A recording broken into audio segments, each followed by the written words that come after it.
8h35. Na RB2, canal aberto.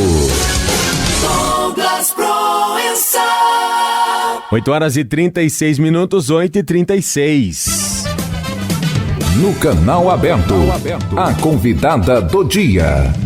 Muito bem, na linha conosco a doutora Rafaela Ropelato, psicóloga, né? Trabalha no Hospital Vita e neste final de semana comemora-se o Dia do Psicólogo. Por isso, vamos conversar com ela e também sobre um assunto muito importante, né, que demanda muito cuidado e atenção, que é a depressão. Doutora Rafaela, bom dia, obrigado por atender aqui a Rádio RB2 e conversar conosco na manhã desta sexta-feira. Bom dia. Bom dia, Douglas. Bom dia, ouvintes. E obrigada pela participação nesse dia pra gente aí, prestes ao Dia do Psicólogo, tão importante pra gente. Verdade, parabéns pelo trabalho, né? Parabéns pela profissão. Doutora, vamos falar sobre a depressão, né? Um tema escolhido para nossa conversa, em homenagem à profissão de vocês, aliás, que atende demais essa demanda, né? Pessoas com problema de depressão. Por que tantas pessoas sofrem com a depressão hoje, doutora?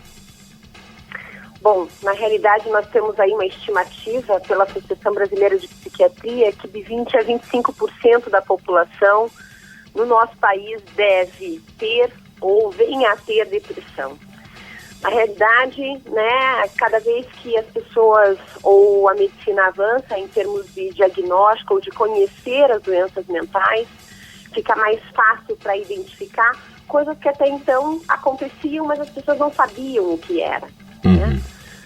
Então, na realidade, as dificuldades, a exposição à violência, né, problemas familiares, diferenças hoje na forma da sociedade se constituir, vão trazendo dificuldades, né? E consequências tão graves como a depressão.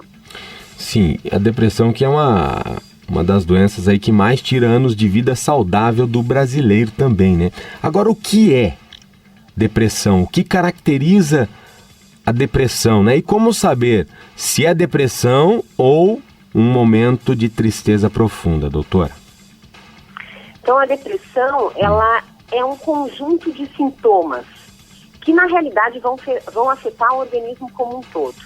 Nós temos a questão do humor, né, um humor deprimido ou triste na maior parte do tempo, prevalecendo, mas existem questões em relação à perda de prazer nas atividades, apatia, alterações do sono. O paciente pode ou ter dificuldade para dormir ou dormir muito, como uma espécie de fuga.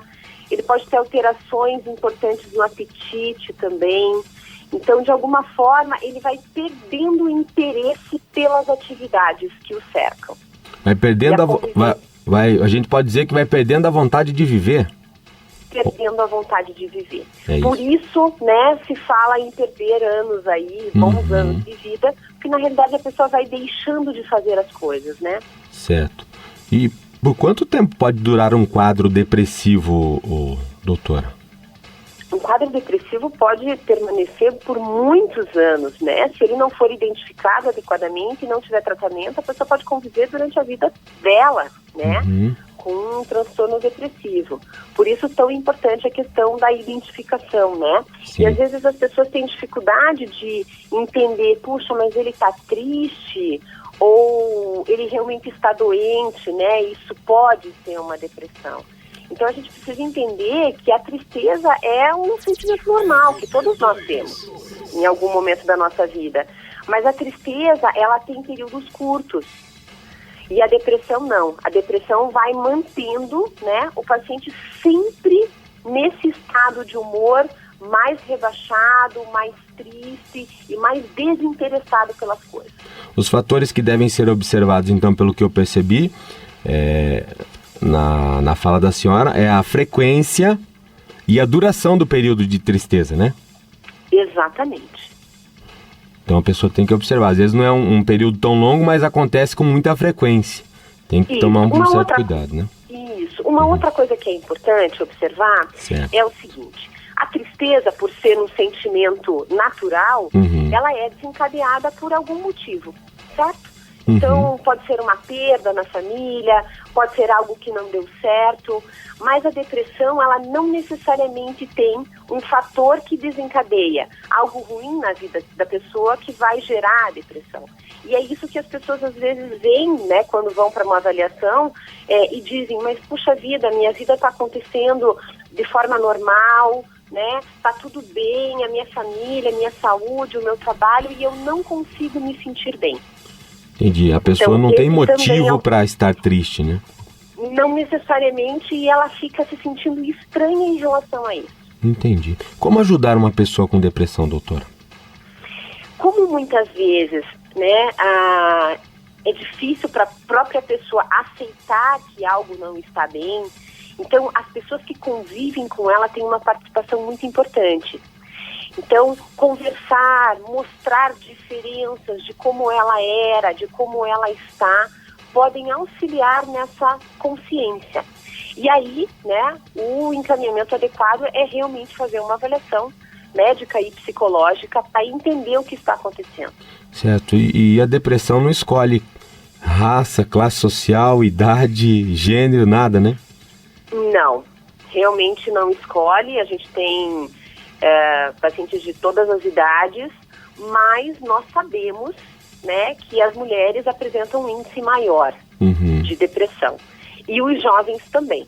Tá? Então, os jovens aí entre 18 e 29 anos têm uma ocorrência maior de quadros depressivos. Tem relação com hormônio ou não, doutora? Uma questão hormonal ou não? Pode ter, né? Alguns hormônios ou algumas deficiências, seja de vitamina ou de hormônio, podem ter interferência no humor. Por isso é importante a avaliação médica e psicológica conjuntamente, porque em alguns momentos, alguns exames podem nos trazer resultados que vão mostrar, né, algum tipo de deficiência, e aí sim isso vai ser reposto e o paciente vai começar a melhorar, né? O próprio endocrinologista às vezes consegue avaliar funções de tireoide e perceber que isso pode estar alterado, e isso está diretamente relacionado com as questões do humor também. Certo, porque aí a gente já começa a falar até das questões dos tratamentos, né? Quais seriam os principais, doutora? Bom, nós temos a questão do tratamento medicamentoso, né?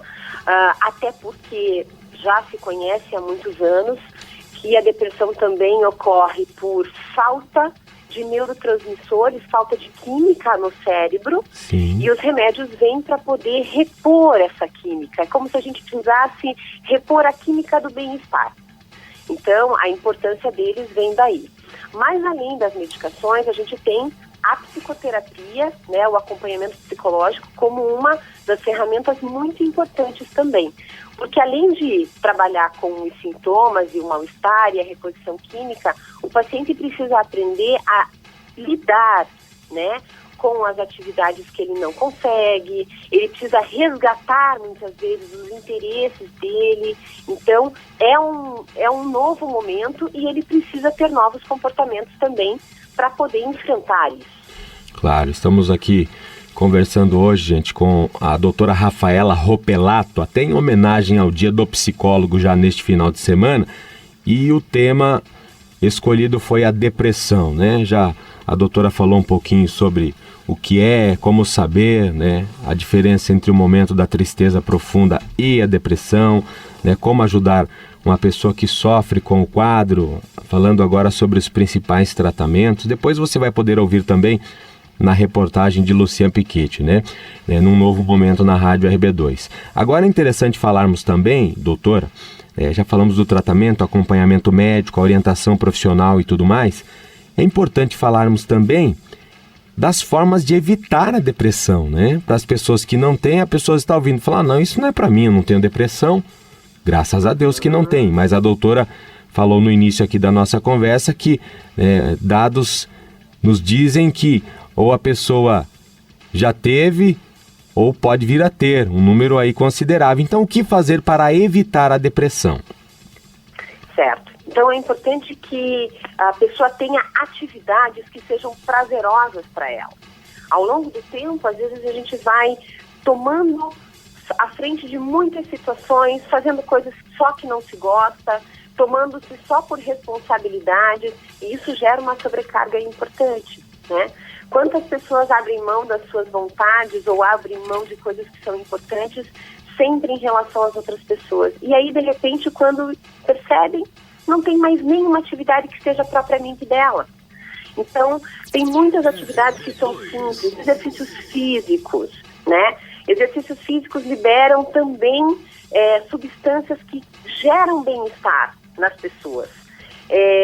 Atividades que possam fazer entretenimento, né? Então, passear, se envolver com alguma atividade manual, né? Artesanato, sair de casa, abrir a casa, né? Manter a claridade. Então, conviver com as pessoas. Então, são atividades simples e modo de viver que pode realmente contribuir com as pessoas. Isso antes do quadro se instalar, porque depois a pessoa perde a vontade de fazer essas coisas. Por isso, né, formas de evitar a depressão, né? As formas de evitar depois, no sentido contrário, são as características da pessoa que está com depressão. Não quer passear, não quer ficar na claridade, quer só saber de dormir, ou tem insônia, troca o dia pela noite. Não é, doutor? Agora me chamou a atenção uma coisa para a gente finalizar, a questão da claridade. O clima influencia na questão da depressão. Por exemplo, Curitiba é a capital que menos dias de sol tem durante o ano. Isso pode influenciar um pouquinho? Sim, pode influenciar. Muitas pessoas respondem, né, a questão do humor pelo clima, né? Se sentem mais retraídas, sentem menos vontade de se envolver com as atividades por um dia escuro ou por essa questão do clima muito frio.